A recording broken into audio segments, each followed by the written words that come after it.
গাজায় যুদ্ধ থামলেও থামেনি ধ্বংস। আগুনের লেলিহান শিখায় ভবন, উধাও স্কুল, আর ভবিষ্যৎ হারা শিশুদের কান্না এখনো প্রতিধ্বনিত হচ্ছে সেখানে। আর ঠিক এই মুহূর্তেই গাজাবাসীকে অন্য কোথাও সরিয়ে নেওয়ার প্রস্তাবে স্পষ্ট না বললেন জর্ডানের রাজা আব্দুল্লাহ এবং পাকিস্তানের প্রধানমন্ত্রী শেহবাজ শরীফ। যুদ্ধোত্তর শান্তি, পুনর্গঠন আর ফিলিস্তিনিদের ভবিষ্যৎ নিয়ে চলছে তীব্র কূটনীতি, যার কেন্দ্রেই গাজা।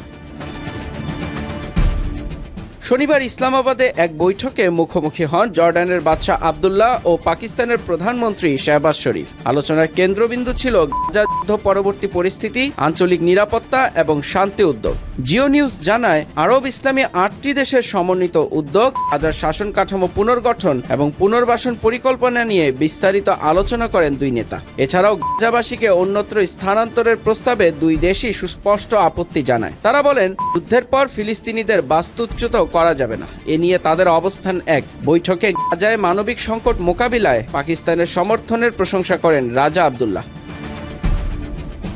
এদিকে যুদ্ধবিরতির মধ্যেও থেমে নেই ইসরায়েলি আগ্রাসন। খান ইউনিসের দক্ষিণাংশ, গাজা সিটির উত্তর এবং রাফা সীমান্ত জুড়ে নতুন করে ধ্বংস হয়েছে বহু স্থাপনা। স্যাটেলাইট চিত্র বলছে, বিরতির পরও মাত্র 1 মাসে অন্তত 1,500 ভবন উড়িয়ে দিয়েছে দখলদার বাহিনী। পশ্চিম তীরেও পরিস্থিতি ভয়াবহ।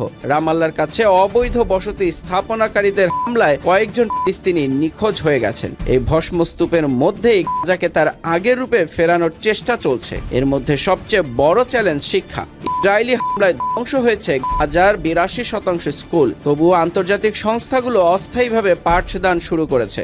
ধ্বংস হওয়া স্কুলের উঠানে, খালি জমিতে কিংবা তাঁবুর নিচে চলছে ক্লাস। কিন্তু শিক্ষা সামগ্রীর ঘাটতি, নিরাপত্তাহীনতা আর যুদ্ধোত্তর মানসিক আঘাত সব মিলিয়ে সবচেয়ে বেশি ক্ষতিগ্রস্ত হচ্ছে শিশুরা। শিক্ষকরা বলছেন, শিশুদের মনোবল ফিরিয়ে শিক্ষায় ফেরানোই এখন সবচেয়ে কঠিন কাজ।